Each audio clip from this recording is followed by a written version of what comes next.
Ladies and gentlemen, this is my second interview from the PDAC 2025 and I'm here with an old friend, David Wolfine from Avino Silber. Avino has an interesting development in the past years. Please tell me, what did you do differently to stand out from the crowd among many struggling silver juniors? Oh, sure. So we have our primary asset is the Avino Mine, and we have two development assets. So our goal is to go from a producer with one asset to three over the next 5 years, and it's going to be a transformational growth.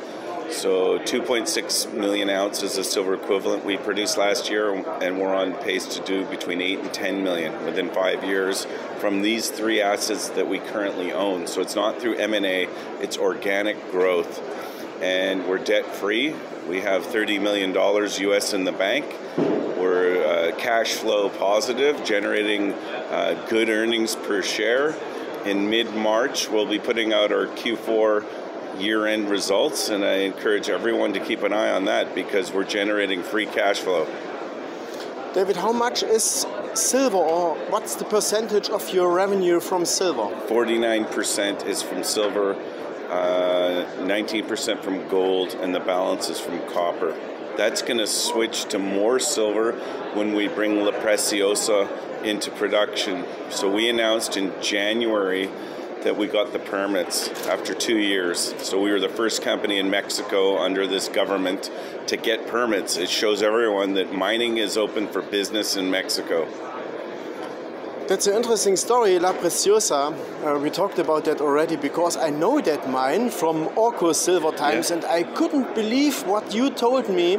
Please repeat that for my audience. It's a deal really unbelievable. Yeah. So Orco, they put together the land package and then they optioned it to Pan American Silver, and Coeur Mining eventually bought out Orco in 2013 for $358 million US. We bought La Preciosa from Coeur in 2022 for $30 million, so 10 cents on the dollar. And there's combined with our resources, we have 371 million ounces of silver equivalent, and that's made up through 70 million metric tons. And our mill can do 800,000 tons annually, so it's 100 years of mine life.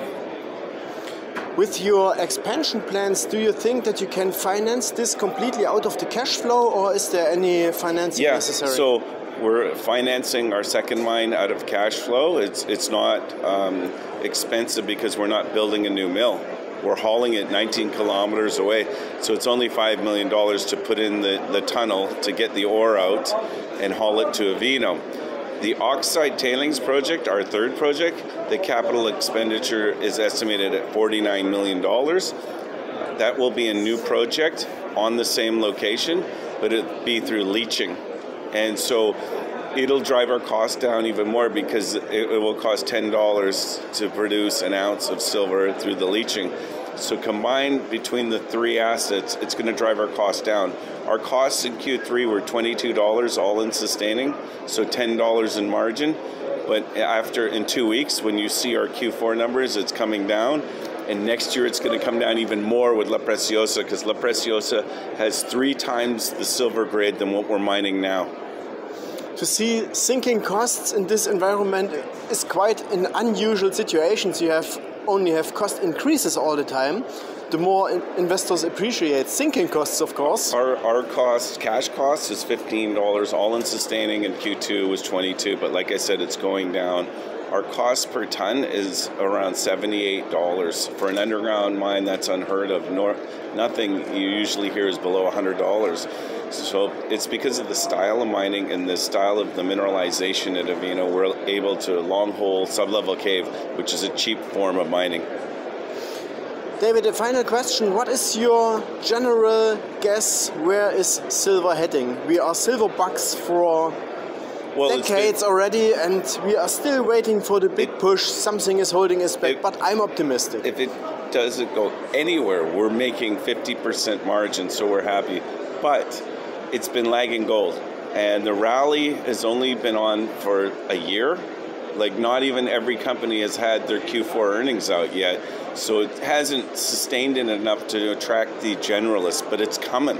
and look out. If gold can maintain its value, which everyone thinks it will for the next 4 years because of all the uncertainty going on in Washington. Or even longer. Look out, because eventually silver will start to outperform gold like it always does. I mean, look at the ratio. It's so far apart because maybe people don't believe, you know, the rally is here to stay. But if you look at the trend on gold and silver, it's trending up. In the last 20 years when we first met, where was gold? 500 or 600, and now close to 3,000. Yes, right. That was a wild ride, and the wildest ride is still ahead of us. David Wolfin, I thank you for this brief update. Thank you very much.